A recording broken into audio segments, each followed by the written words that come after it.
What it do, everybody. I want to thank you for tuning in. Thank you for tuning in. I want to say welcome to another edition of Live on Sunday, man. It's your greatest host in the known universe ever, King Crowder, man. Back again with another topic that you're looking for, that we need to talk about. And I want to say, all the places you could be, thank you for tuning in and chopping it up with me, man. Thank you for another edition of Live on Sunday, pre-birthday celebration for your boy. Let me clap again. A lot of hits, a lot of things to discuss. Before we do anything, comment, like, share the live, share the live, share the live. Book of the week. Let me give it to you, brother. I actually wrote about it. It's something I read a few years ago, man, but it was something that was really on my spirit this week. Jim Rome is a phenomenal speaker, but the book is called Seasons of Life. Why are you recommending this book, King Crowder? Number one, you have probably hit all seasons this year. If you don't know, like life, you have all seasons that you personally go through. You have your highs, your lows, your midpoints, like we do, your winters, your springs, your summers, your falls. How do you emotionally handle that? Are you prepared for your summer? Are you prepared for your spring? Are you prepared to hit to a fall and winter season in your life? Do you mentally have what's ready? Do you have the knowledge, the storage, the money, the income, the resources? Are you prepared? If something tragically is about to happen in your life right now, God forbid, do you have the money stacked up to handle it? Do you have the funds, the economic resources, the mentality, the personality, the wherewithal to be ready if anything traumatic happens in your life?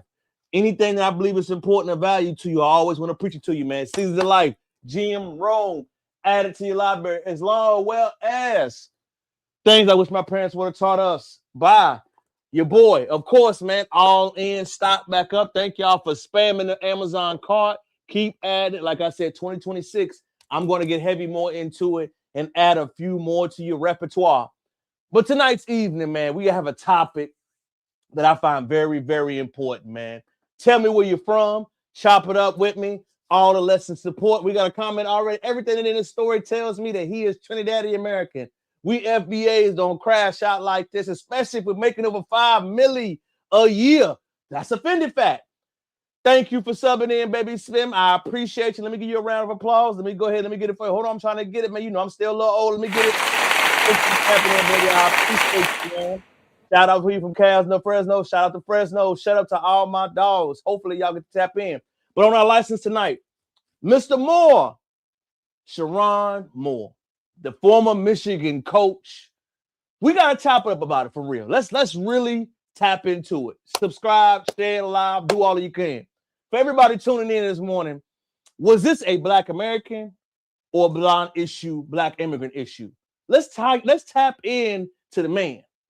Sherrone Moore, if you do not know, first red flag I saw about this story when I really get into things, y'all. The brother was born in Derby, Kansas. Nothing wrong with Kansas. Y'all's are beautiful brothers and people that live in Derby, Kansas. But always, when you go into information, y'all, what I love to do, number one, is pull up the demographics.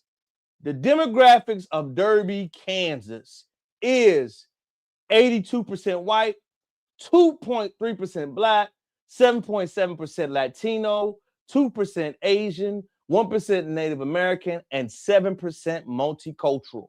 What does that tell you in your mind? Number one, that tells me that his parents were comfortable enough to put this brother in a hostile environment.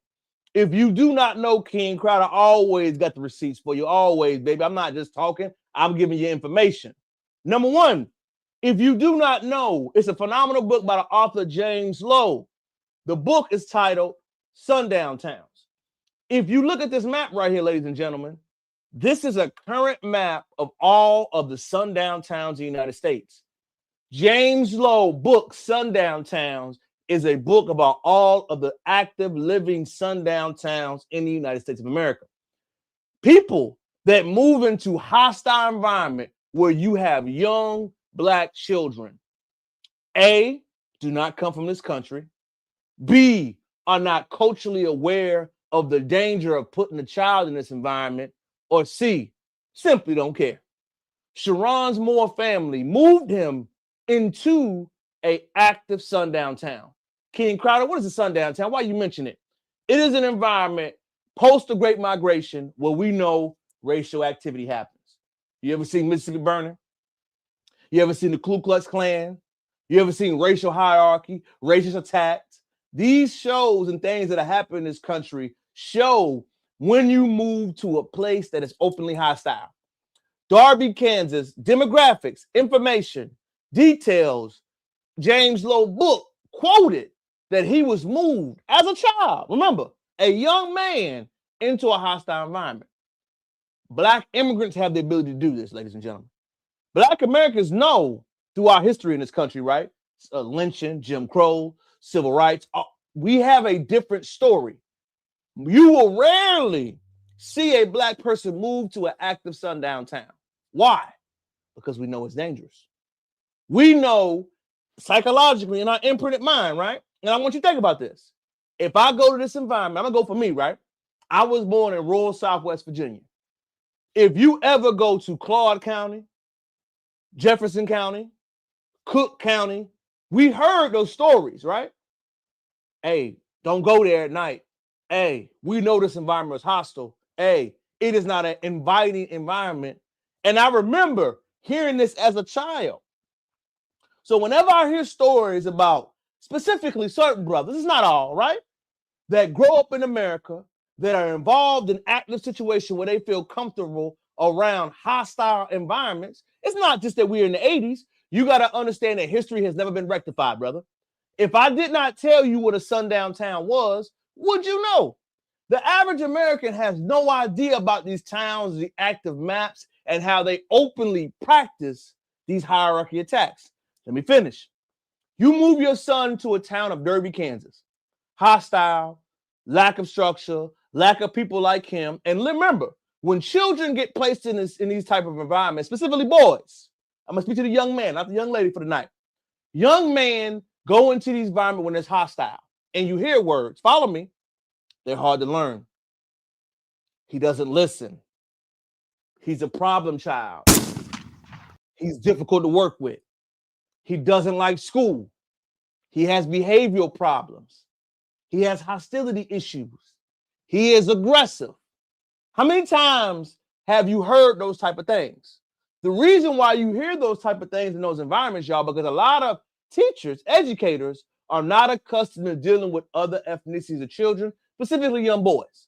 If a young man has an opinion, if a young man learns different, if a young man has a different perspective, he gets perceived a certain way. So let's go and keep going to age, right? I'm giving you the background of Mr. Moore's background. I grew up in a sundown town. I was around an active environment. I said I don't see color. I was openly saying this is what I go with. I'm saying comments, conversations, and things like this, and I'm actively married, which he should be. Shout out to the brother. Don't want to disrespect his family. But you do something that you may not know is a taboo, but Black American men in this country know it's a taboo. If you do not know that interracial relationships are a taboo in this country, not to everyone, but to certain ethnicities, it is. It is. I love, and whatever it is to make you happy, brother. But what I am saying is that if you are in an active environment with a taboo type of lifestyle and you see others underneath you that you want to have an active relationship with you, I have to question it. I have to question it because most of the time when you see relationships outside of work with brothers, normally she don't work there. She got her own job. She got her own thing going on. She got her own thing, her own lifestyle, which is normal. Do your thing, player. I am not a person that's going to comment on any brothers with how he's supposed to be living or comment on the situation.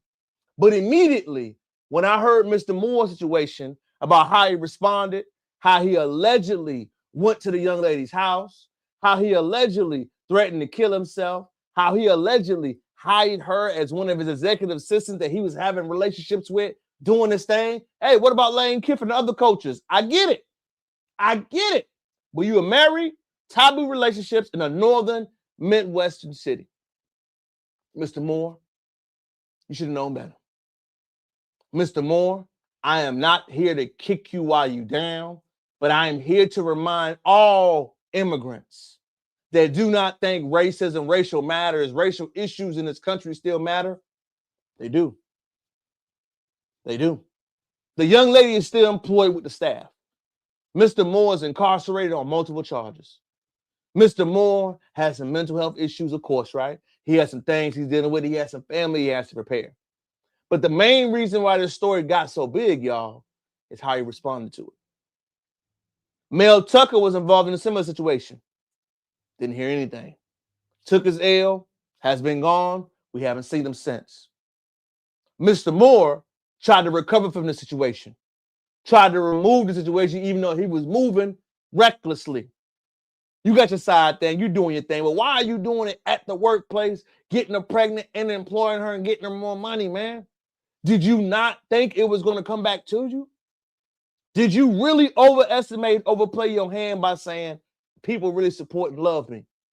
A lot of brothers that come from different backgrounds do not understand racial dynamics in this country. You were a high-profile paying job, which you earned every bit of it. I'm not doubting it. But you gave it all away because you thought life was different. A lot of times when we get inside these environments, we think I am the exception, not the rule. I am different from those brothers. What those brothers have to go with, deal with, earn with, I am different. I am special. I am the exception until you find out.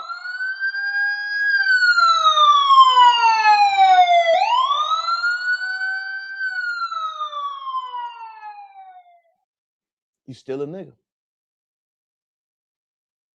You still a nigga. O.J. Jackson, the song of O.J., what Jay-Z said, I'm not black, I'm O.J. That line should be iconic. Why should it be iconic? Because it is a constant reminder about no matter where you go, where you from, what you thinking, what you think you got past of, ain't no difference for you, bro. And you got your constant reminder that we see annually. Most brothers don't understand this is an annual ritual, man. Jonathan Major was 2024. We can keep going down the list. You may hear the calls. You may hear the precautions. You may hear the sayings I'm different, but there is always a overreaction for how you move in this environment. People say it's a lustful story. No, it's an interracial story. It's an interracial story about how we got to understand laws are different. We don't have a justice system in this country. We have a court system. The court system is not meant to produce justice, because if it was meant to produce justice, we would have it for all crimes equally in this country. We have law enforcement. I'm not saying police. Law enforcement who enforce the current laws under the current system that we live in. But when you think I'm going to get treated differently because I got some money on, I'm going to get differently because I'm different in who I am and what I believe and what I stand for, I'm different because I can outlast the laws and I'm not like y'all. But in reality, we experience the same thing. A lot of brothers that come from white schools and white environments think they are the exception to the rule. I have this conversation all the time in Black Male Meetup. Shout out to Houston, Texas Black Male Meetup. You know what the conversation I have all the time is this? A lot of brothers really do believe that I am the exception to the rule. They really do believe that they are different. They really do believe that comments and conversations make them opposite and different who they are. You really don't believe, like, nah, bro, you really not. Everything you talking about, you don't outlast it. You don't go past it. You are generally the sum of who you are. And don't believe me. Don't even listen to what I'm saying. Go against the grain. Look at history. Study it, read it, ask questions about it. Think about your predecessors before you. Name me the top 5 individuals who got involved in an act of crime or who lived through it.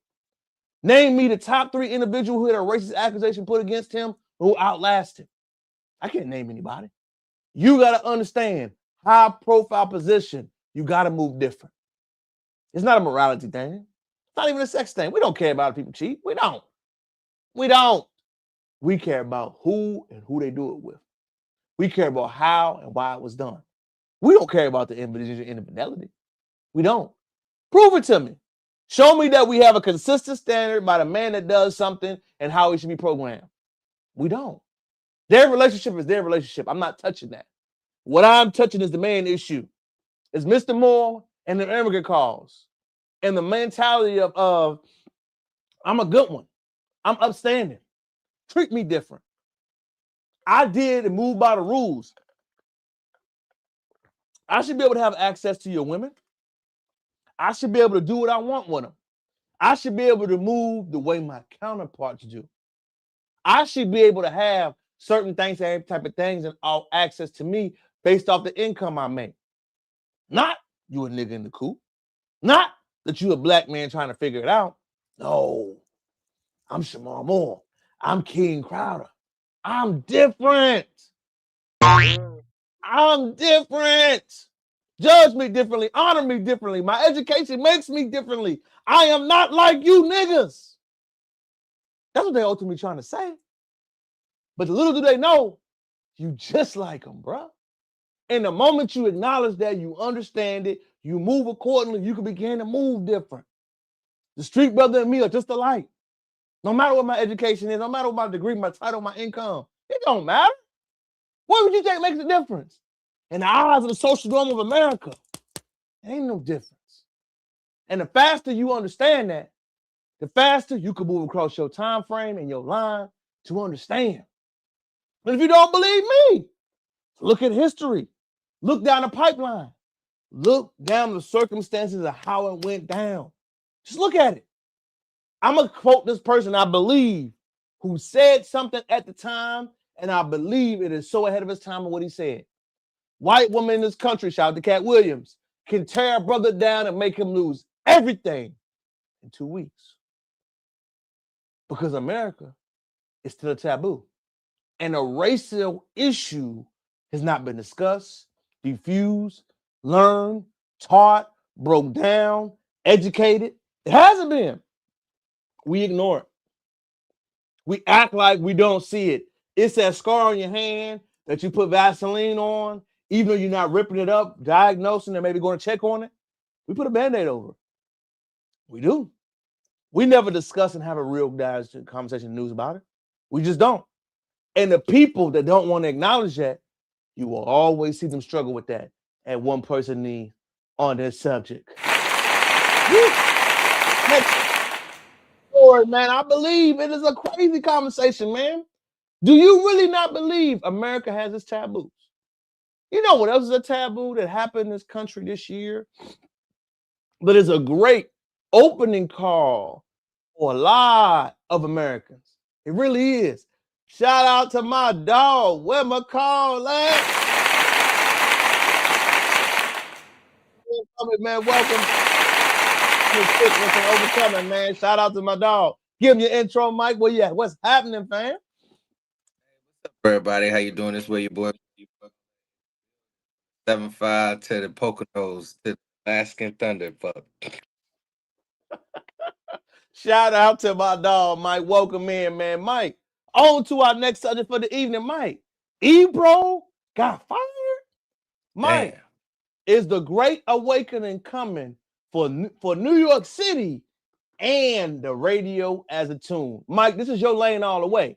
Your thoughts on the subject, your thoughts of Drake throwing shade to the individuals that got fired, and your take on the state of hip-hop media and where we at right now.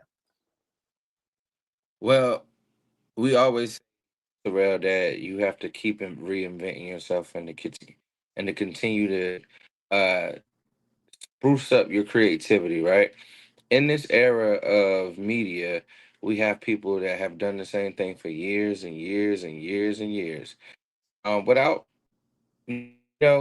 sometimes they say if it ain't broke, don't fix it. But sometimes that style of media has gotten old. It's more saturated. Ebro has been doing the same thing for years, years and years. I don't know know why he got fired, but I will say he did not switch it up, in my opinion. He kind of stayed stagnant and stayed the same throughout time. His show has been a pivotal part of hip hop media. However, you got to diversify your brand in order to continue to stay in the limelight. And maybe that the powers that be just felt that it was, time to cut ties after all these years. Mike, in your opinion, is it an attack on New York media as a whole, or is it just a great reset of hip hop, Mike? I don't think it's an attack on New York media as a whole, because I do believe that New York, even though they don't have big staple rappers right now, New York is the mecca of hip hop. I do believe that the media portion probably will stay intact. However, this just goes to show it's a shakeup. Uh, might be doing something new in New York. You know. Mm. Now that's real, Mike. And Mike, Peter Rosenberg had an issue, Mike. Let's go ahead. You know, we gotta be petty Betty. He said on Twitter, Mike, because Drake put the axe emoji to Ebro saying he fell off. He said, Mike, it's a behavior like this that we made in the media made it possible for people to defend the whack that he does. But happy Hanukkah, my one-time pal. I truly wish you the best, even though we are celebrating what you believe is our demise. Spoiler alert, we're about to be bigger now than we were because we were held back by a company and not allowed to give our full opinions on topics. Mike, your take. The media, me working in media and in radio, it is a lot that you cannot do, cannot say, and should not say. Um, so if you do play your cards right, you can bounce back forward and be an unfiltered, unadulterated show that could bounce back from this. But that comes with new branding, creativity, and a reinvention of yourself. I guess my take for it immediately, Mike, is why is was Drake always this unlikable, Mike, and we just learned? Or was he always just a cat that, to me, when a guy get fired, man, damn, dog, that's how you feeling, fam? I mean, you can wait or you gonna dance. It makes you feel like what Dot was saying. Was he wrong, Mike? I mean, like, go ahead. Bro, like, what type of person are you to even dwell on somebody's demise? Like, that man got a family, he got kids, he got, like, bills and things that he need to take care of. And it's the holiday season. Like, it's the worst time to get fired, bro. Like, you know what I'm saying? And if you didn't have that nest egg or that backup plan, even the most celebrity of people when getting fired, this could hurt very badly if you wasn't ready.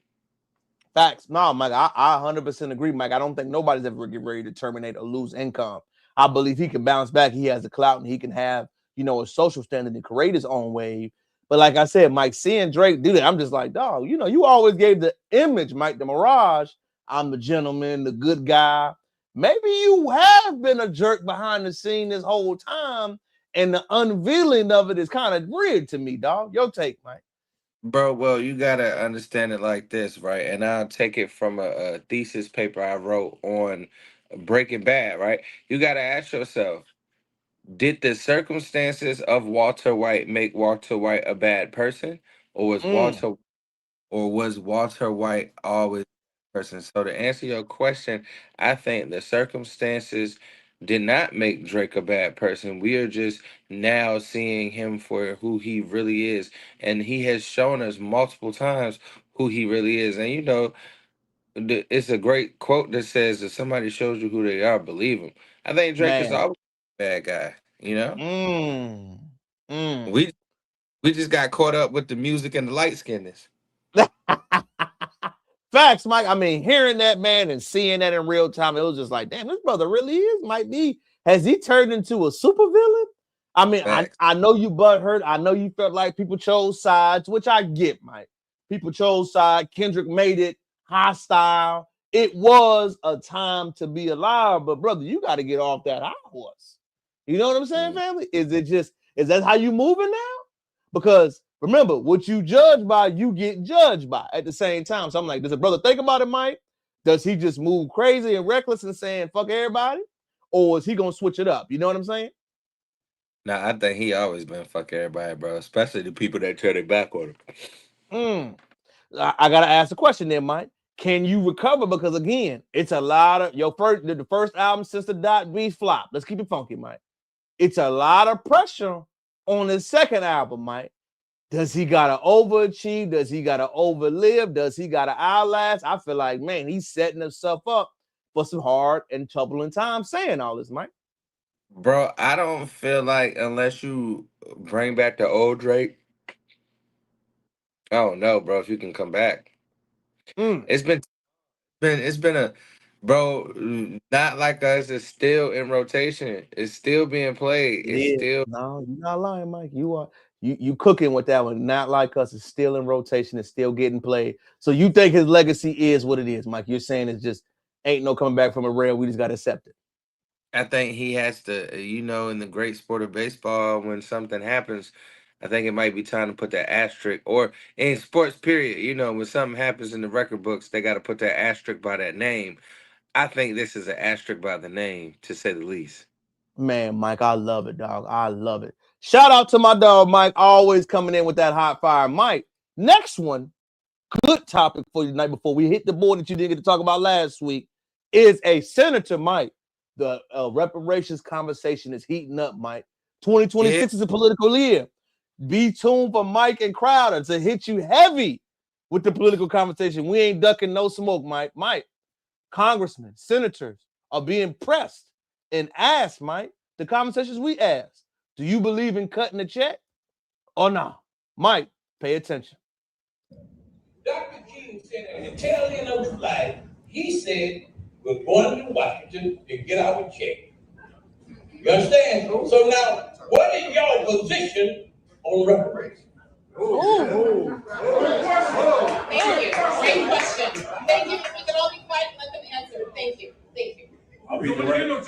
First of all, I'll be direct with you. I'll be. You don't want to hear the Jim Crow stuff. Listen, I'll be direct with you. I don't believe in reparations. I don't. Well, then you don't believe in the black community.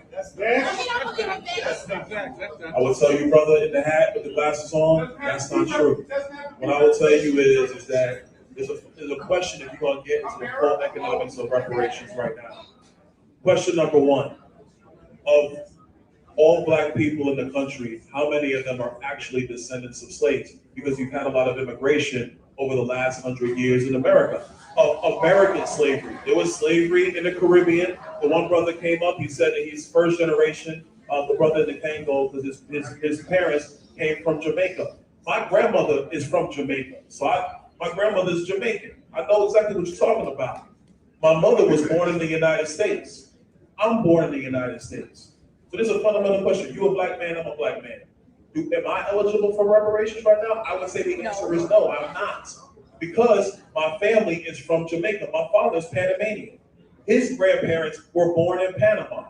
My father immigrated to the United States. So does that make me eligible? So you got to go through all of that. That's step one. Step number two, slavery under federal law was ended in 1865. The Jim Crow era ended, obviously, with the 64 Civil Rights Act, the 65 Voting Rights, etc. The fundamental question is, you've now had 3 generations of black people come up in the United States. As a black kid today, does he get reparations? Third question. Hold on now. Third question. Mike, I'm not even gonna let the brother yap no more, Mike. Yo, feelings immediately on this topic. First of all, we have to understand that we are not getting reparations for slavery, because we know that slavery only brought 1 million slaves over here. What we are getting reparations for, and you hear me talk about it all the time on the show, so I'm going to take my time with my point. We are getting reparations for misclassifying us as from Negroes to indigenous, taking millions and millions and millions of our birthright lands and distributing it to different people and different origins and different races. That's what the reparations is for. The disenfranchisement of the indigenous people that were already here in America. Let's not pretend. And soon as you say that I don't believe in reparations, my ears turn off, because what you waiting on? We have given so many groups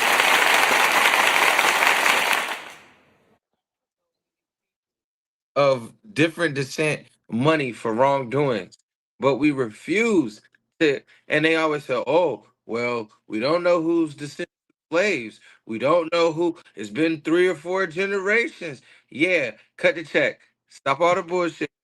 Cut the check. Should be two forms of reparation. One form of the indigenous Americans that were already here, that got displaced, moved through the Trail of Tears, and got reclassified as Negroes in the 1865 Indian Act. That's one set of reparations. Secondly, for those who are descendants of the 1.5 million people that were horrifically brought over here, I do think there should be another set of reparations with another set of rules and another set of understanding on how we're going to divvy up that money. But for the first and foremost, I think we should be cutting checks, period. And if you're not about cutting a check, what the fuck are you about? He should have never been. Because if you from Panamanian descent and Hispanic descent and descent that is not directly originating from America, why did you even get up and stand up and say that you don't believe in anything? Because you wouldn't be a eligible candidate of a reparation anyway. What is most disrespectful? Let me clap for my dog Mike for cooking again. What is most disrespectful to me, Mike? I'm gonna summarize. You know me, Mike. Let me get my hood degree. Mike is the intellectual side. So it's cool when you do it. It's a Right. problem when I do it. So just because you not getting no money, young, you gonna say I can't. Right. Wait a minute, bro.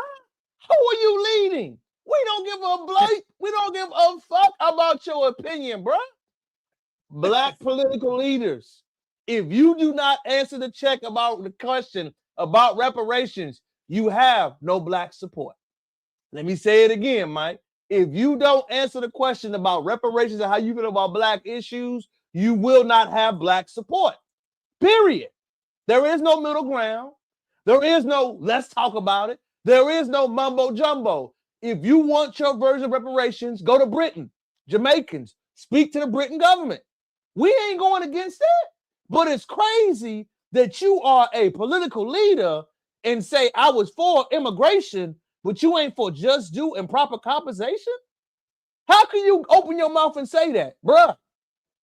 Kamala Harris was the first domino, Mike. People don't understand. If you are not doing openly for black people in this country, we don't want to hear nothing. 2026 is a political year. The conversation has not changed. We stomping hard. We stomping hard on this topic. Ain't nobody changing nothing. There ain't nobody worried about anything. But the most disrespectful thing that you said to me was, how do I classify it? I'll classify my family back to 1750 off the scrolls. Mike just found his family legacy. Why do you act like it's difficult, bro? It's not difficult. It's not hard. I know my family's legacy issues. You acting like it's so difficult and it's so hard. No, you don't qualify. Don't speak. Don't talk on it. Speak on Panamanian issues. That's it, bro. Period. But to openly say that, Mike, go ahead, fam. The people that do qualify, because your ethnicity and your origins do not match up to the same of mine, bro. You know, a lot of people did, and I want people to stop doing that damn 23andMe and all that. First of all, they're stealing your DNA. So let's really talk about it. And how they gonna originate where you came from if they stole you? If we all, if listen people, listen to the lie, right? Listen to how it's made up. If they stole us all from Africa and all of us supposed to come from Africa, right? How can they originate the multiple places that they stole you from a drop of blood? Facts, Mike. How can they people just are fucking stupid, bro. Like, bro, Well, if you you got to really understand, Mike, people don't read, Mike. They don't ask questions. You asking legitimate questions. But if you really think about it, right? You really think about it and understand what's going on. I give you a drop of blood, a piece of hair, some type of my biological DNA. How can a drop of blood, a piece of hair tell you exactly where you stole me from? And originated from multiple different places amongst the continent of Africa. Oh, that's gonna tell you where I stole you from? No, most of you people have been getting sub-Saharan African or Congo Africa on those tests. And I'm Mike, gonna tell I saw somebody put a dog on there, Mike, and it said Sub-Saharan Africa. so Somebody test, for real, Mike. yeah. And So you know it's bullshit. all they doing is getting your information off the census of what you classify yourself from, and then they categorize you as sub-Saharan or Congolese African. But if you have done like research through some family literature, I realized Mike cut off a little bit. Mike definitely clearing up what he's saying, how he felt. Go ahead, Mike. You cut off a little bit, family. my family came up as not African American at all. We had a lot of mulatto and Native American, indigenous to Very common. indigenous to America, bro. And I'm just saying, like, we gotta stop all the foolishness and really understand that the slave you gotta understand it doesn't make sense that 4.4 million people were brought over here in the bottom of a boat with terrible weather conditions, terrible food conditions, terrible everything, and they were brought over here. That's no way. If I'm about making money, right? And that's what the slave trade was about. I highly doubt that I will put any type of product in horrendous conditions in order to sell it and gain profit at the end. And Mike, can I chime in on this before we switch the topic? Because you cooking with napalm. Fella, your family already got their reparations by coming over here because they were allowed to come over here due to the civil rights movement. They received DACA. Remember all them DACA programs, Mike? USDI. Remember the money they shut down this year? They was getting millions. Let's stop acting like they ain't got their check already, Mike. You know the immigrant lie, Mike. I came over here with $2 and made $1 million. Nigga, what? You $2, you came over here and did what? And flipped it. Stop it. Right. Only the wealthy and affluent can come over here. Let's keep it funky. The best of y'all best travel to America because they have the money to get on a plane and come. Ain't no poor people from them countries coming, Mike. So y'all lying right there. Y'all not letting people that ain't got nothing come. That's the main thing. And again, Mr. Brian McDowell in Florida. 2026 is on the docket. Black people in Florida. Y'all hear the way he talking? The reparations conversation is not going, Mike. If it ain't cut the check, we ain't voting for you. Man, I highly recommend that our people open their eyes and wake up. If somebody is deliberately not dodging the question of cutting the check, you cannot accurately represent me. You can't accurately represent me or the things that I need you to represent me for. And Mike, We get, and I got something more impactful, Mike, before I let you go on the next subject, Mike. Don't tell me you can't do it, Mike. Because soon as Trump got in office, Mike, they gave the woman who broke into the White House on the ride $5 million from Trump. Did y'all know that? Did y'all know the lady that stormed the White House, Mike, family got a $5 million settlement for storming the White House Capitol riots? The lawsuit, the Trump estate administrator settled with her. Stop telling me what you can and cannot do, Mike. Don't forget, they riot the White House. She did. Trump still paid them out, Mike. damn. Did you know that, Mike? Okay. No, But I did not. Viola Fletcher, Mike, let me go ahead and bring Miss Viola Fletcher up, who was Viola Fletcher, Mike, who died, 111 years old, never got a settlement, Mike, and she was a victim of the Tulsa riots. Let that sink in, y'all. She survived 111 years on earth, died, went through the Obama administration, Mike. They ain't cut the check.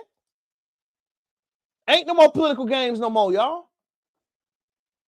A lady that stormed the White House, family got paid from the president saying, no, we're giving you the money on.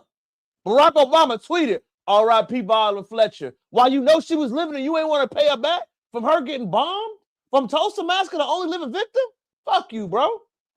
We ain't playing no games with you no more.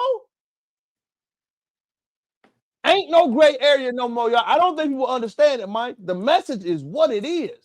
There is no more playing games. There is no Mike, they paid Ashley Babbitt's family, Mike, $5 million. Trump first day in office, Mike missed Kate. We paying you back. But everybody else, Mike, it's unpopular. We don't have the votes. We can't do this. Now, I hate to say it, Trump is the worst thing for all of y'all. He proven what you want to do will get done. F all that. Cut the check. And ain't nobody gonna stop me. Mike, he proven it, Mike. Again, Mike, she stormed the White House, got shot and died by a police officer, and you pay her for it? She was committing domestic terrorism. Mike, what does it show you, Mike? I'm telling everybody, we can't play them games no more. I don't think people understand. Like I said, that Mike, and that's an active senator. Senator, you can't play no games no more. Ain't no more what we can't do, what you can do. You can do whatever the hell you want to do. Thanks. Unpopular or not. Oh, well, we can't do it. Now, Trump showed you what you could do. You can do That's what why you they want. hate him so much, Mike.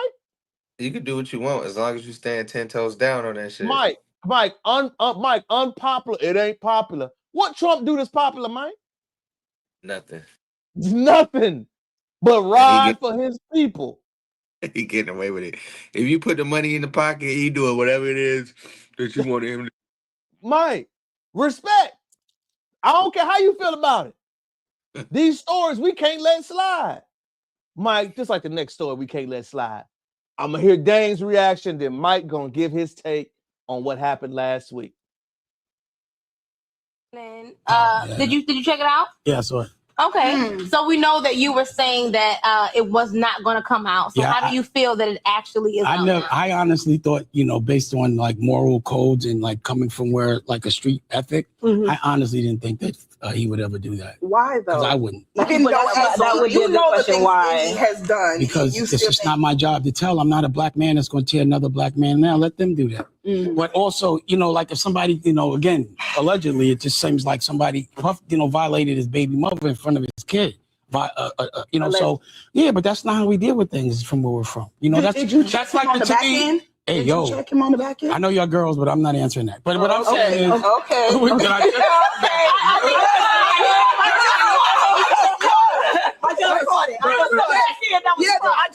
I gotta let me answer the question. So again, you may not understand like a moral conduct for a grown ass man from where I'm from and where I thought he was from. There's just certain things and like it's not for us to tear somebody down. So for example, if I'm a criminal and I see somebody doing a crime, I'm not telling. If it might be a violation, like they might be doing some shit that might be like a violation to a kid, then I got to go handle that. If I sign on to the street. So for me, I'm not going to do that because that platform is not black owned. I'm never going to tear a black man down for a white man ever in my life. Also, I know Puff, right? And I don't think that, again, I'm not ever going to check for his moral character. As you see, we never did too much business together. But it would never be me to be the person to deliver that. Let them do it. So probably another person, I would say, go ahead, do that. Maybe someone from, so like example, TMZ called me. Mike, take off on the family. I know you didn't get to go heavy last week. Respond to Dame and what you thought about the Diddy documentary. The floor is your family. He's right, though. I think he's right. And we also got to stop it, though, because 50 Cent ain't doing nothing but making money, right? If it was multiple, I think it's twofold, right? Now, I personally wouldn't be doing that to a brother while they down, but also we're not saying nothing about all the other Diddy documentaries that was out before he put that out. It was multiple on Netflix, Hulu, Peacock. It was multiple. They just happened to be by white people. And it was a various amount of documentaries when this situation unfolded. And we did not say anything about them kicking somebody when they was down when those came out. We only said it when 50 Cent documentary came out. Now, I will say this. I don't think anybody of color should tear down anybody. That's the that goes against the code. That's the crab in the basket mentality. But we all know 50 Cent and we all know his character and we all know the pettiness and the diabolicalness of that man. So I can't understand why all of us feel that he has overstepped or has went too far or has done anything egregious when this is the type of person that he is, when he has shown us this multiple times on people that he does not like or get along with. We shouldn't be surprised, right? That's him. That's he has shown us that is who he his character, and that is within his character traits. But like I said, the documentary is crazy. We don't know all that he has done, but just some of those things and here some of those things come to light is appalling. But it can't be appalling, and we fed that monster and allowed all those things to happen all those years. You get what I'm saying? Now it's all like, oh my God, Puff, we can't believe you did that. We should have been not believing he was doing that when he was doing it. And somebody, instead of being a bunch of yes men, right? Somebody should have been like, nah, I don't fuck with that, bro, and you can't operate like that. But no one said no. Everybody said yes. Everybody is cool when it's happening. Everybody's understanding that, and everybody's letting it go down. We are, as a black community, should be and always have to be our brother's keeper, and we have let several people down that was in that situation. Mm. So as you watch the Diddy doc, Mike, as you got to break it down and discuss it like you wanted to last week, family, how did it hit for you? What did you think? What was you shocked about? What didn't you know? You feel sympathy? Do you believe it was any victims, or was everybody knew what they were getting into, family? Um, I say in the beginning, people. I say in the beginning, it's kind of crazy because somebody threw an event. I think it was doomed from the beginning. You throw an event and people die, and you're not held accountable, right? I do believe if we had begun to hold him accountable for his actions, that I don't even think he could have ever got that far and ever out of control in that manner. But 9 people died at a concert that you threw, and you didn't even get a slap on the wrist or anything. So I think that's I think that's the turning point of bad behavior. No accountability as a black man, right? And the world holds us accountable, and no one held him accountable in that moment. I think the second portion of different things, right? The violence and the abuse, no one held him accountable still. So it c- continued to metabolize, right? But I also think that it's not the end that we seen. Like everybody in the black community seeing somebody getting SA'd, and we people in our community don't say anything about it. And now that multiple people, I don't believe we should have courage when multiple people come out. I feel like that's not the time. You should, and you can't tell people when to have courage about something, but it also seems kind of crazy. One person says, oh, he raped me, then all of a sudden 2015, the 13,000 people be saying the same thing. Like, where do we draw the line? You understand? Like, you get what I'm saying? Like, where I do we do. draw the we let things happen before you can't say, hey, this happened to me. It almost seems like a bandwagon effect sometimes. If he alleged the things that he allegedly done and the way that he allegedly carried himself as a businessman, none of that is new to the industry at all. These are things that have been happening for years.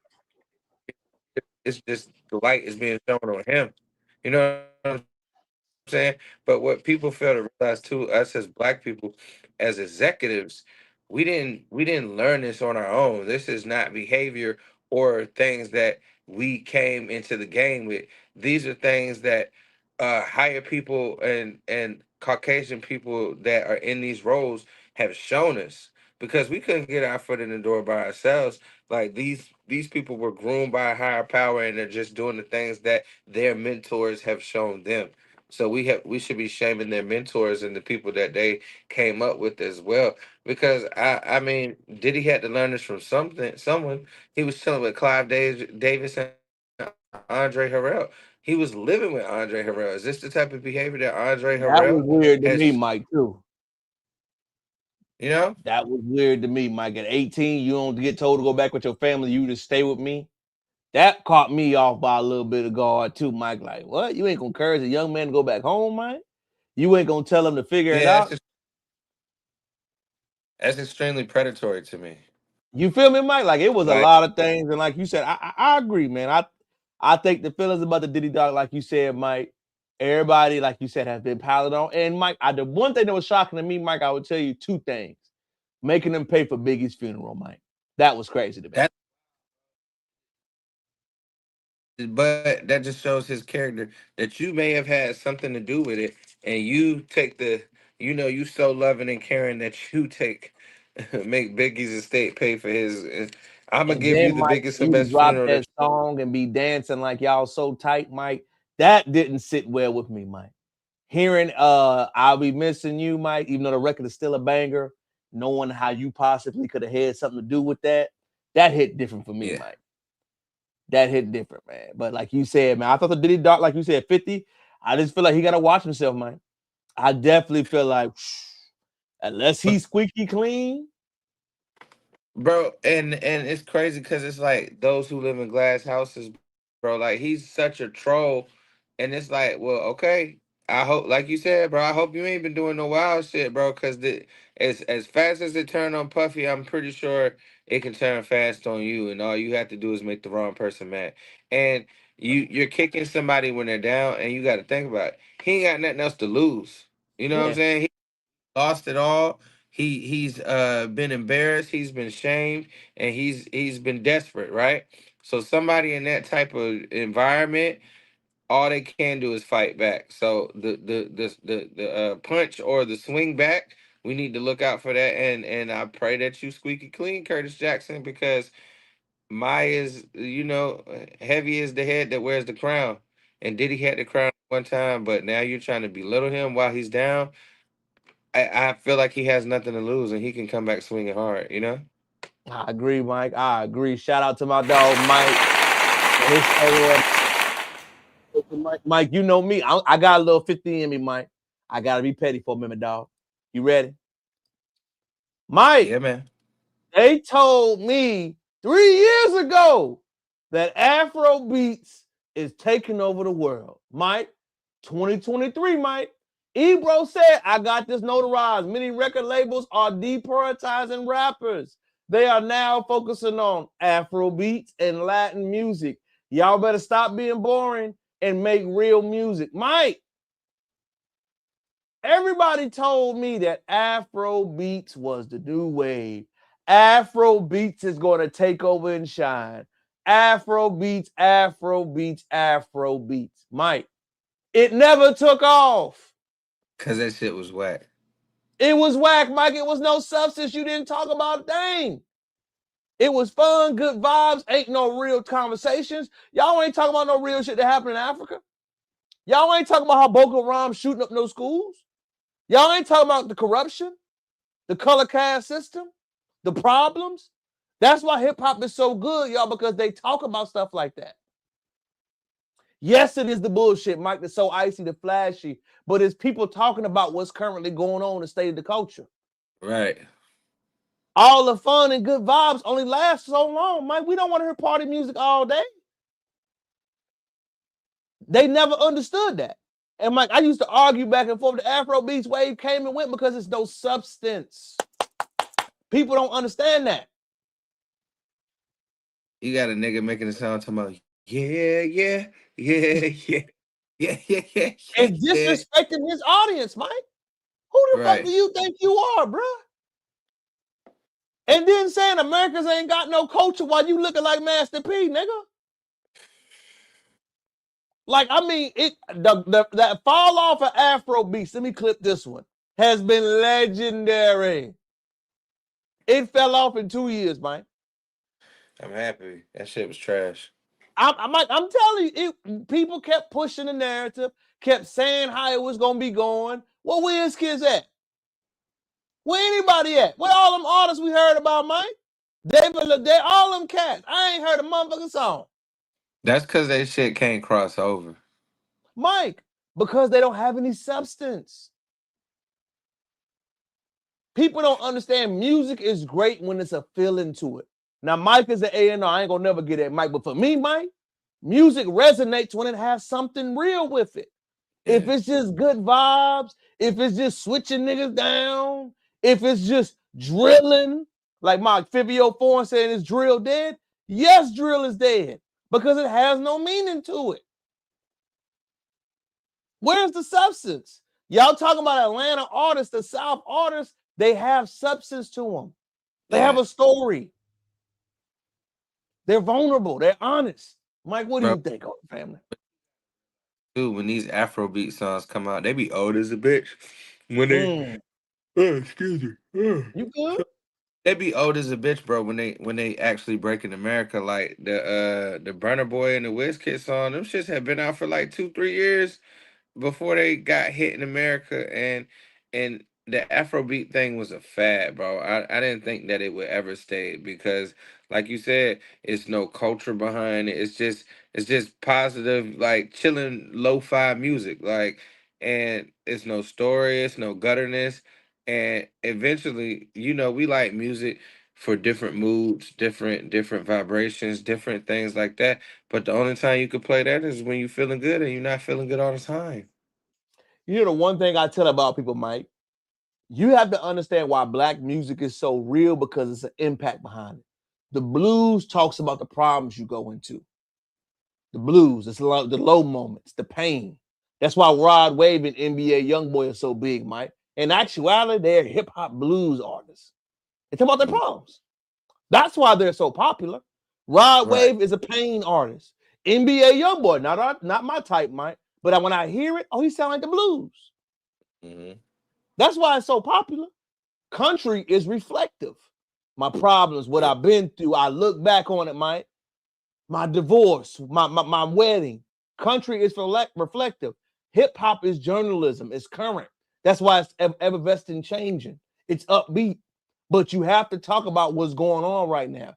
That's why all the artists are currently flopping, Mike. We had good music that dropped this year, but hip-hop artists are still on a stunt era when the stunt era is done. The stunt era is done. You may not know it, most people, but we're in a recession right now. Ain't nobody spending no money unless they have to. Mike, why are we leaning into that? So let me go ahead and go into it, Mike. I'm glad you said that.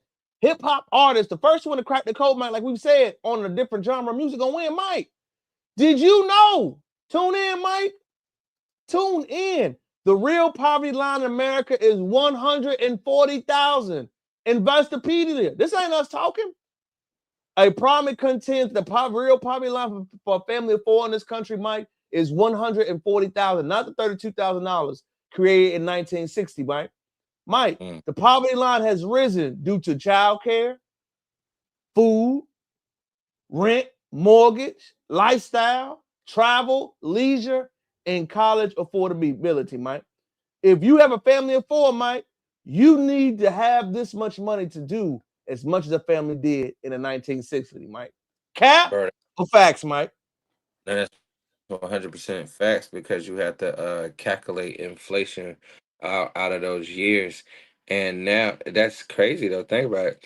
140,000 to be able to live for a family of four, to have a college education for your kids, to raise them, to travel, and to be entertained. 140,000. Some people don't even see 140,000 in a year. People are Mike, seeing 50. Mike, I've been telling everybody, think about it this way, Mike. Think about it.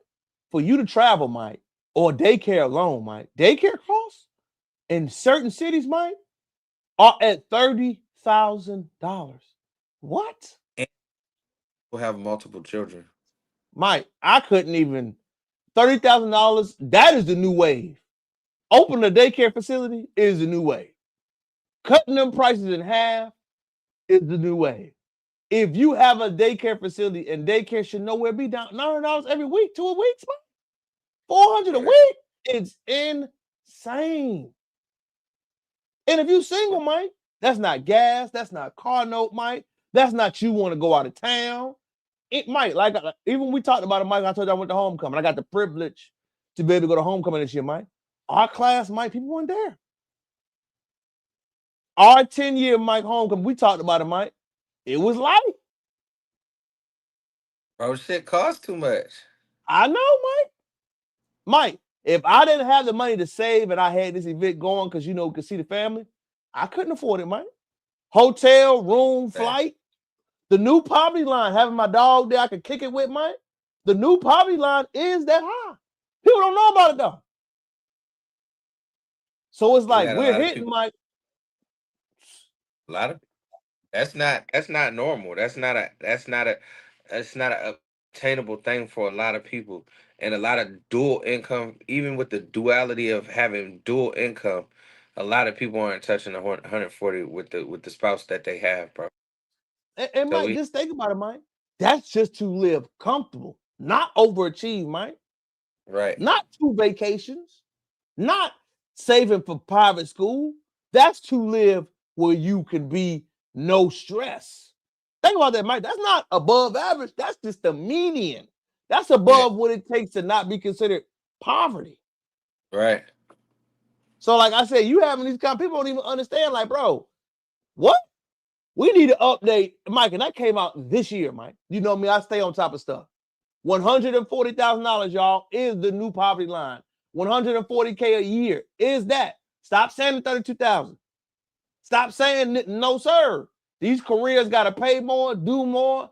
Everybody right now is not fairly compensated because everything is out of whack. Everybody. So, like I said, we having these conversations. People be like, "Oh man, y'all just be screaming and yelling." No, we just checking the temperature on the room. We giving you what the no school taught us. Because they told us, Mike, go to school, get a job. You're going to be all right, Mike. That's what we told, Mike. This shit ain't working out that way. It's not. Mike, have you seen the story that hit the news this week, Mike? Uncle Nearest, the company, the CEO is a relative, Mike. And they had an event, Mike, where you could meet the CEO for a signing event, Mike. And it was cringy. I'm going to let you see it and get your take on it, family. Hello, how are you? We just in the same class at 6th, 7th, 8th grade. So I'm supposed to remember you. Okay, can I tell y'all that this man just said, "Do you remember me?" From 6th or 7th grade. Make it make sense to me. He said we were in the same class in the 6th, 7th, and 8th grade. Okay. He's being serious. Yes, though. he Are you is. being serious? I do not. I'm sorry. No, I don't remember the 6th, the 7th, or the 8th grade. We were in the same class. Okay. Well, it's nice to meet you. Yo. Yes, Hello. Okay. Mike, your immediate thoughts, family, hearing that. Well, first of all she had to do was just embrace him, be like, I don't remember you, brother, but I appreciate you for coming out. Like, when did we get past humility, right? All she had to do is be humble in that moment. But you trying to show off, oh, this nigga say he remember me from the 6th and the 7th. You should be, bro, she missed an opportunity, right? That was an opportunity right there to embrace that man and be like, look, I am so thankful that somebody from the 6th, 7th, and 8th grade came out here to support me. Thank you, brother. I appreciate you. I may not remember you physically, but I appreciate you being here to celebrate me. She missed the opportunity, bro. And people seeing things like that, we so busy trying to shit on somebody and stun on somebody when that man was a true friend and he used a core memory to come out there and support you because he remembered the person that you were from the 6th, 7th, and 8th grade, and you took the opportunity to belittle him. I would never drink your whiskey or whatever it is that you sell because that's crazy. Why would you do that to that?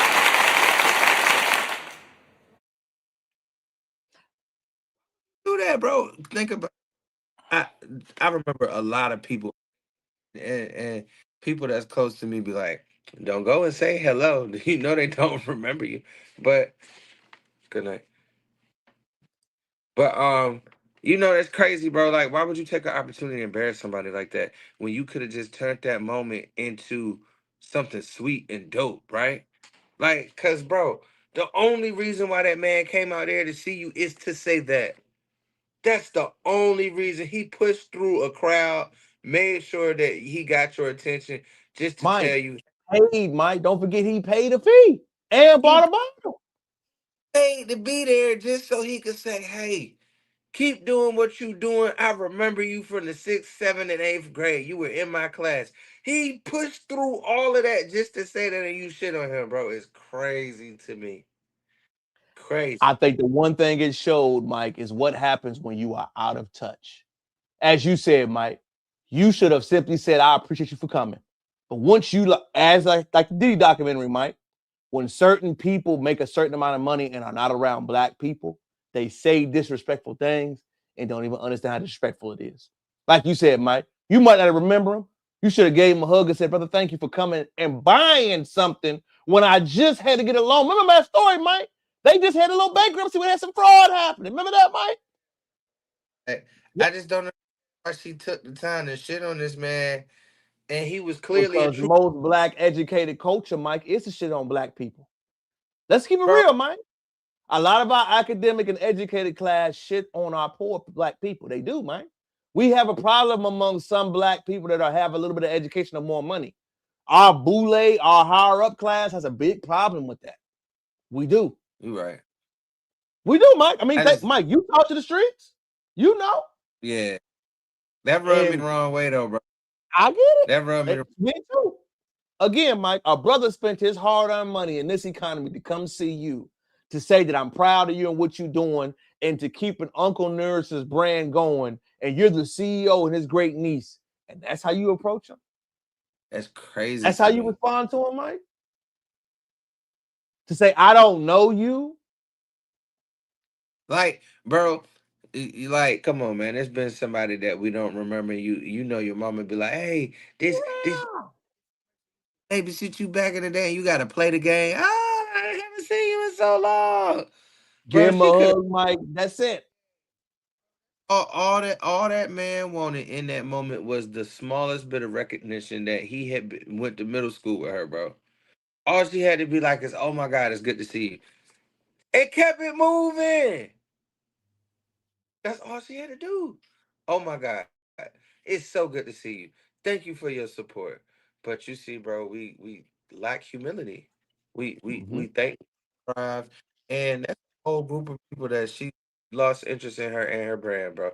Because when it and it's crazy, it just shows what type of person you are, right? When it was time to embrace somebody and pull them in and show love, you did the exact opposite. Facts. No, I agree, Mike. I agree. We got to understand, Mike, as they get older. We'll be loud, Mike. And I want all my young ladies to remember this moment.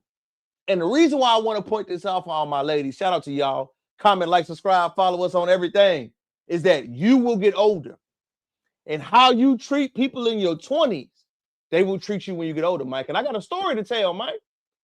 All fine girls, beautiful women, ladies that are highly sought after. Remember how you disrespect people, Mike. Stacey Dash has her OnlyFans, Mike. What? Not shaming her, Mike. Not shaming her. Not disrespecting her. Not saying she can't do what she wants, Mike. But think about that for a moment. The Stacey Dash, the dime piece of the 90s, disrespected a lot of brothers, talked down to a lot of brothers, talked down to a lot of black people, said a lot of disrespectful things to black people, said a lot of disrespectful things in general, Mike. And I'm not saying that you cannot do what you want with your body, because you can. But I don't know any 40-plus-year-old woman who is comfortable starting a website that can see you for $15 per month. Somebody that's hurt. Say it again, G. Somebody that's hurting for bread. That's what I'm saying, Mike. But remember, Mike, how you disrespect people will come back to you. Mike, if somebody would have told you 20 years ago that Stacey Dash would be on the website for $15 a month, you can see it, would you believe it? Not at all. People don't understand how you treat people in your past, and they grow older, they'll be able to see you.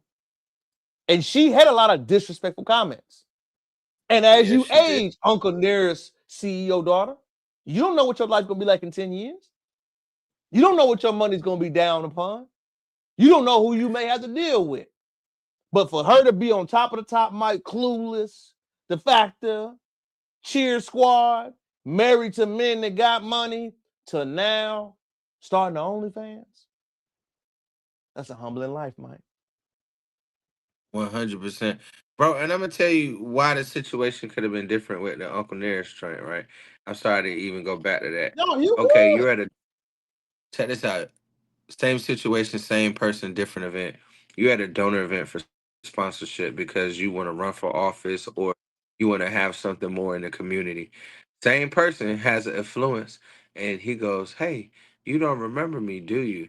No, I don't. Well, we went to middle school together, but even more recently, I was at an event supporting you, and you brushed past me and disrespected me. You get what I'm saying? Like, we don't I know who do this get what you're dude saying. is. Saying like, if the tables was turned and you was at an event and he was in the power of affluence, you never would have played him like that. You would have actually been telling everybody, "Oh my God, this guy went to middle school with me." Like, it would have been that would have been your end. But the fact that you were on the top of the affluence and he was not, you chose to disrespect and embarrass him, and I cannot get with that, bro. And like you said, Stacey Dash, you was on the top of the totem pole. Now you selling flicks of yourself for $15 a month. $15 a month, Mike. If somebody would have told you, Mike, and in a few years that would have been happening, and this got to be said to the Uncle Nearest lady, Mike. Remember, Stacey Dash is bigger than you. Had all the calling, Mike, had all the love, had all of this, man. You just don't know where your life gonna lead you. You don't. And the sad thing else is that when all that happens, Mike, what do you have now, Mike? What do you have now? Nothing. And that shows you ain't got nothing if you soliciting risque photos and videos of yourself for $15 a month. Mike, $15 a month, Mike. That's what it's going for, Mike. Ain't no more than that. And like you said, Mike, hearing that is like, damn, it's crazy to hear it out loud, to see it, Mike. But that thing is worth $15 a month now. Now it's older. Right. But it's crazy to think, yo, you can actually have access to Stacey Dash, Mike. $15 a month. Mike, we don't understand how bad people doing, Mike. I mean, people don't want to say it, Mike, but we do. A lot of people right now, Mike, as you said, are struggling. They are. And as we continue going, Mike, I forgot to ask you too, Mike. Man, I got another video for my dog, Mike. Mike, it made me think this subject right here, but I know my music guy is on the pod, and I want to hear his take on it and what he thought, Mike. Pay attention. Fair use. You still the best rapper from Compton? I'm definitely the best rapper from Compton. Definitely? Definitely. Who's the best rapper on the West Coast today? Game. Damn, that was quick. Yeah, it ain't. Yeah, that's it. Ain't nobody outrap me, man. And anybody that knows will know. Because people can't, even if you are, like, no one can do what I can do. Like, no one has my skill set. Because not only do I have the ability to wrap circles around people, I'm also with all the bullshit too, if it came down to that. So it's like I'm the best rapper in this town. Damn, Game. I mean, the OG, man, there's some OGs, some heavyweights. I mean, Cube, Snoop. I love Cube, but Cube can't out-rap me. I love Cube. And by the way, the reason that Cube can't out-rap me is because I used Cube's legacy to help me sharpen. Right. I use Snoop's legacy to help me sharpen myself. I use Dr. Dre, NWA. So it's like those guys came before me. You know what I'm saying? So it's like Kobe, right? You know Kobe watched Mike growing up. For sure, right? Absolutely. But you see the way he walked? You see the way he chewed that gum? Okay. He got the wristband on his elbow? Now, Mike, in Kobe's prime, Mike couldn't hold Kobe. No. But that's because he came before him and he done with it. Right. I'm not saying if I was in 1992 with Cube might be able to, go crazy. Right. Mike, if you judge and look at Game's discography, Mike, and I ask a few of West Coast residents, if you put up Game's catalog, Mike, versus anybody else, where does he align, Mike? Last. Let's go, Mike. A lot of West Coast people challenge me, Mike. I got it ready for my dog. Bro, I'm gonna let you hear it. Go ahead. I'm gonna be real with you. I just don't think the Game's discography is that deep to say you the greatest rapper on the West Coast. I don't think you. I mean, you come from being a stripper in a gay club, so I mean, and besides Mike, I'm gonna give you his top 10. Some and West Coast people check me, Mike. You ready? Hate it or love it. Top fire. 100. 100. Drake. LA niggas be the crazy. That was a hit, Mike. Wow. How we do? This is how we. Mike, I'm gonna keep going. My life. If they want to do right, Mike. Dreams. I gave you all my dreams, Mike. We gotta keep going, Mike. We gotta keep going. One blood. One blood. Mike, it's a celebration. Let us stay high. It's a celebration. Let us stay high. We stay high. Mike, they had a few that Mike, they had that. I'm a boom my head. I don't know. People were putting Kendrick's 10, Mike, in Game's 10. In a versus, Mike. Playing the records. That's verse 7? That first 7 is hard, bro, and you forget that first 7. That's a nostalgic first 7. That first 7 is hard. Mike, one blood, that dreams, Mike.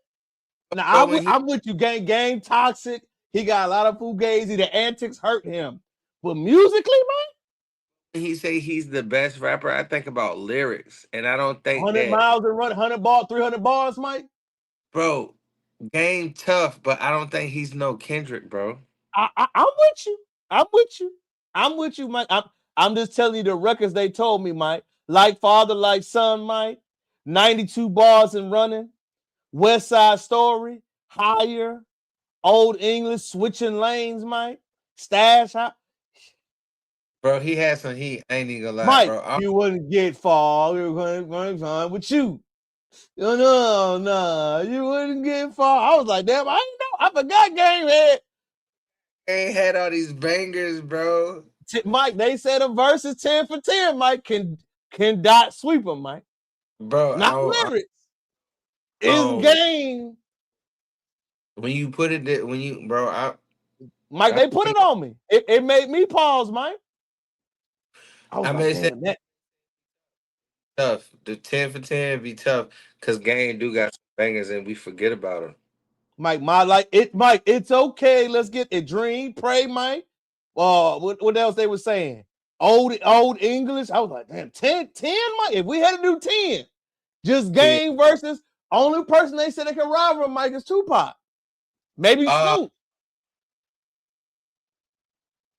You might be right. They were like 10 for 10. If Snoop, maybe. Snoop got 10 bangers. Snoop can go 10. Ice Cube can go 10. I forgot he had all these bangers, bro. One love. Come on, man. Get high. It's a celebration. Let us stay high. Mike, come on. That's a classic right there, Mike. That's a classic. Bro, he might be right. He might be right, bro. He slept on. Somebody said this, Mike, and it messed me up to hear it. Jadakiss or Game? It's Game. It ain't many artists, Mike, like you said, record for record, Mike. Remember, record for record. He washing 50, Mike. He washing 50. Of his era, Mike, he washing Rick Ross, Mike. Bro, he is though. He washing Rick Ross. He ain't touching Weezy. We know that. He ain't touching Wayne. Think about it. You gotta think. Without all the toxic shit, without all the shenanigans, just music by itself. Decent. Mike, is he washing T.I.? Yes. Ooh, you ain't lying though. Yeah, because I think T.I. got a strong set. I say 10 for 10. He might watch T.I., bro. Will he get Jeezy? Nah. Jeezy got bangers. Jeezy got bangers. No, they were just talking about him. Like you said, nobody like Game. We get him. Like he is a troll. You know, he ain't the best person. When it's just the music, I think you might be right. Now, when he said it, Mike, it messed me up. When he said Yo, look at my catalog, fam. Everybody talk junk to me, but look at my catalog. I ain't talking nothing else. Look at the catalog and see where we at. That's the main thing, Mike. On our last video for the night, I'm gonna get my dog Mike in there. Mike, you ain't tell me DC was going crazy like it's with squatter laws, Mike. Take a listen, Mike. Take a listen. Fair use. I can't get to my property. There's a leak in the property. The water bill is escalating. I can't get in there to see what's going on.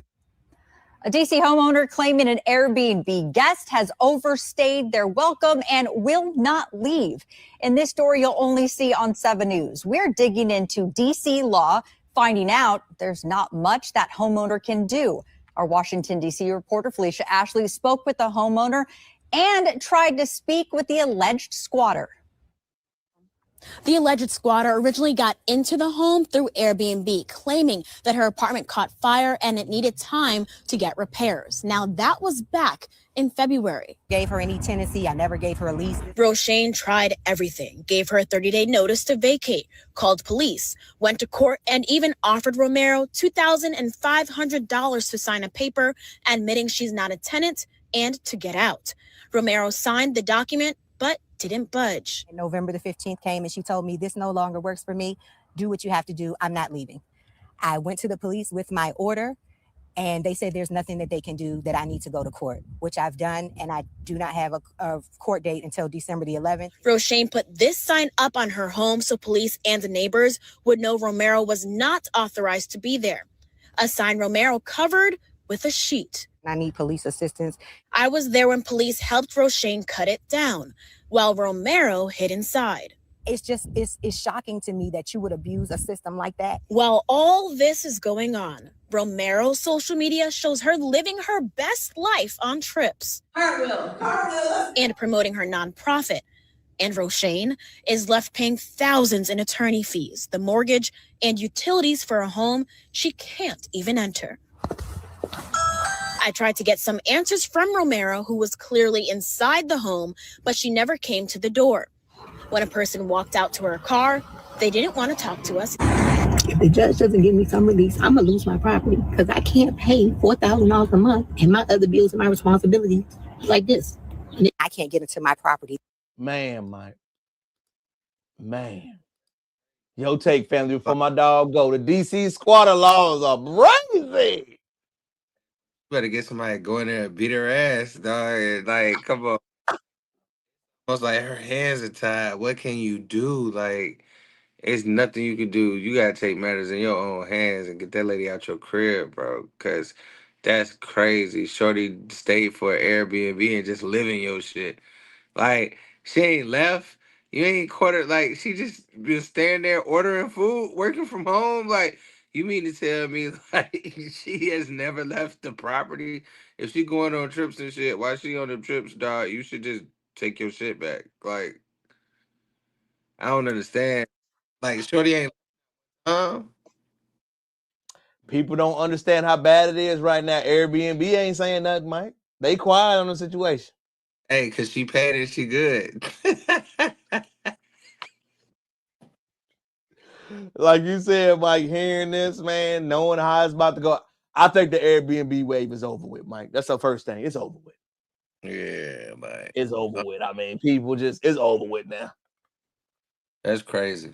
Like, you was trying to make that, and you ain't making no income. And you got the lose person in there. Losing everything, man.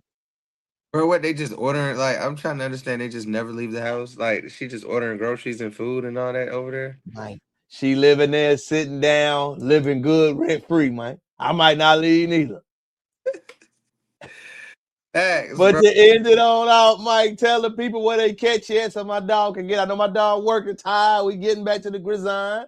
Tell the people what you got going on this week, family. That's all I'm saying, bro. It's peak season, and we making sure these packages is coming to your doors. That's all I got to say. Your boy tired. They working me hard, but I love it. Hey, get the money, dog. Stack it up. Follow my dog Mike on everything. Until next time, Mike. Peace. My dog Mike, man. Let me give him a shout of applause.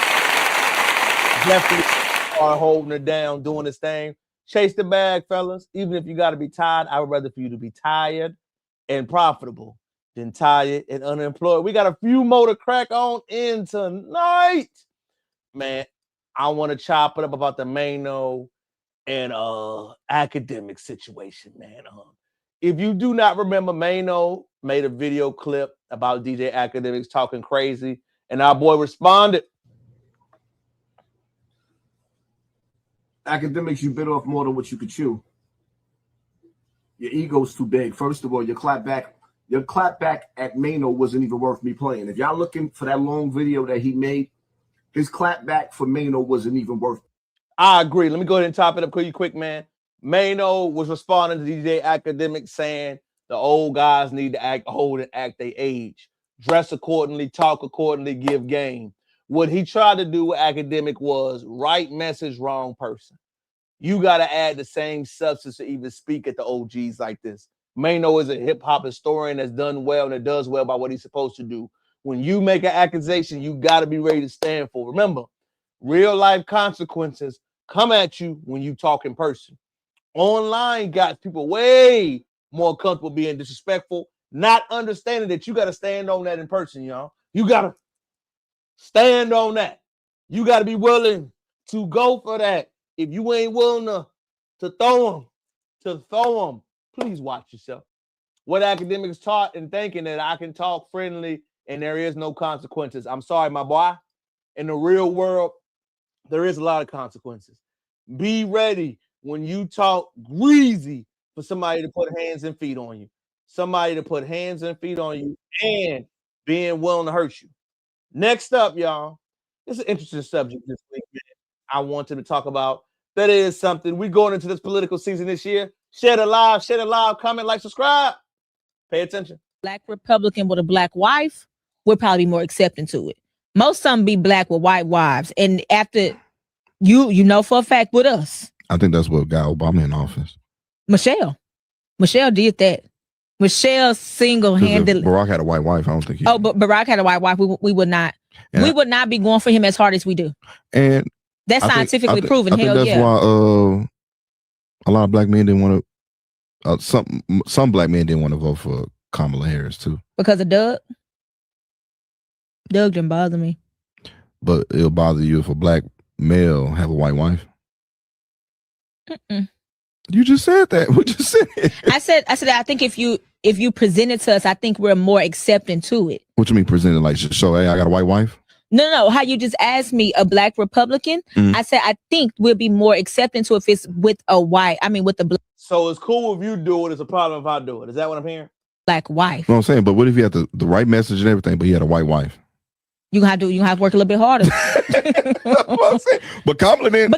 Because here is the thing. It goes to that thing of how can you choose black for everything but your love? I think that's really what it goes back to. So why is not the standard for Kamala? Unfortunately, we have that standard for women higher for men than we do for women. I can call. That's not true. The standard is the same. Women don't like to acknowledge the standard. Doesn't mean it does not exist. The standard was absolutely the same. That's the reason why Kamala didn't get the support. And she said a lot of fugazi during her time when she was speaking. She said a lot of things that were disrespectful, and it bit her in the butt because she didn't think consequences were real. In actuality, we do care. We do think about it. People do speak about those issues. And in the new America that we're living in, y'all, there is no more, I say what I want. There is no consequence. There is no accountability. We're going to ignore hypocrisy. I say what I say based on my feelings, and you just got to accept it. Fellas ain't going for it, ladies. They not. Fellas are calling out weird behavior. Fellas are speaking on what they don't like. Nobody's going to say anything. The whole era of how I look pretty, I get a pass. No, it's over with. You ain't got to believe me.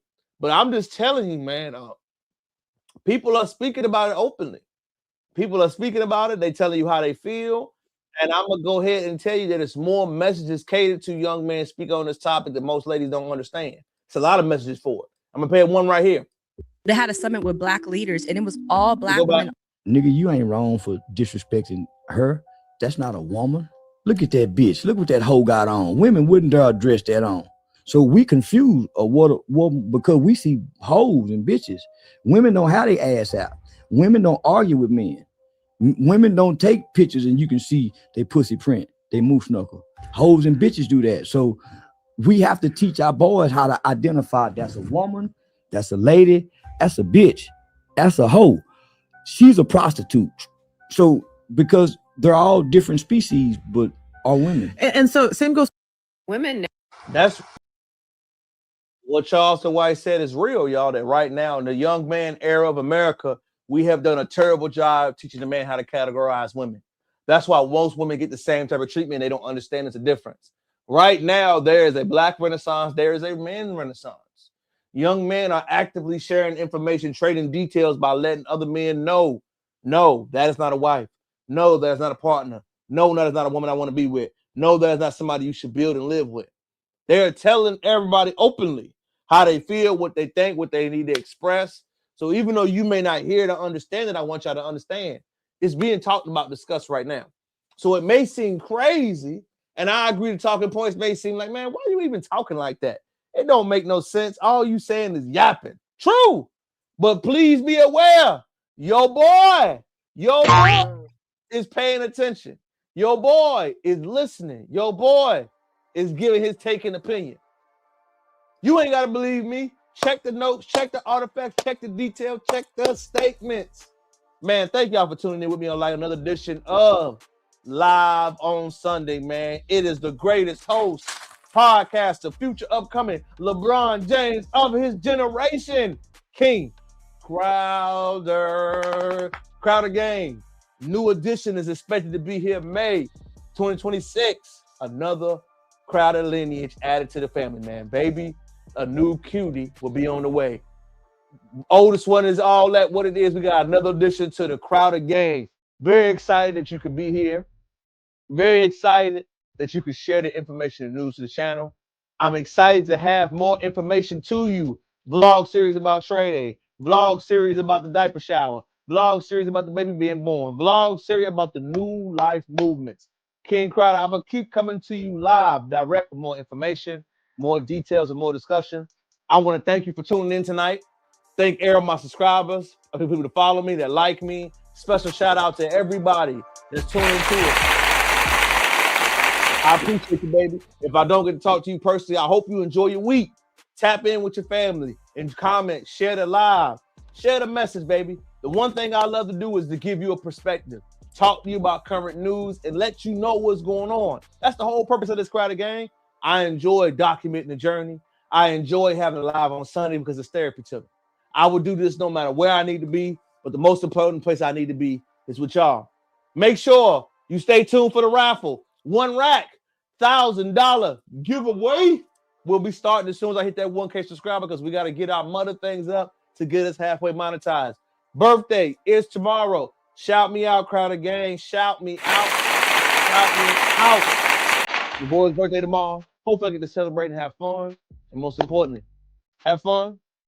Live your life, smile, live your journey.